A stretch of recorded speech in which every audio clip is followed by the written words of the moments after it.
Dan saya berharap Kota Changi Aceh Tenggara untuk kedepannya saing kota-kota yang lain.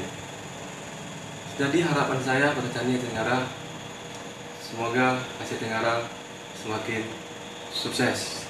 Dengan mayoritas suku Alas dari dulu hingga sekarang, kerukunan antar umat beragama dan antar suku tetap terjaga di Aceh Tenggara.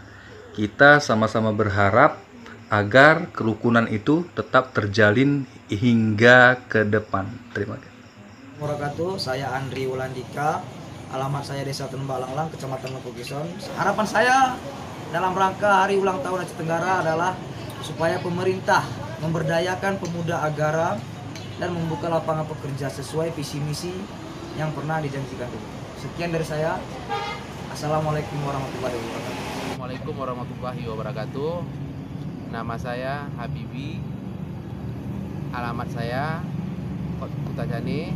Harapan saya untuk memperingati hari jadi Aceh Tenggara, saya mengharapkan Aceh Tenggara kedepannya bisa bersaing dengan kota-kota yang lebih maju dan bisa menjadi kota yang lebih bermartabat. Sekian dan terima kasih. Nama saya Titi Amelia. Selamat ulang tahun Aceh Tenggara. Harapan kita ke depan Aceh Tenggara semakin jaya.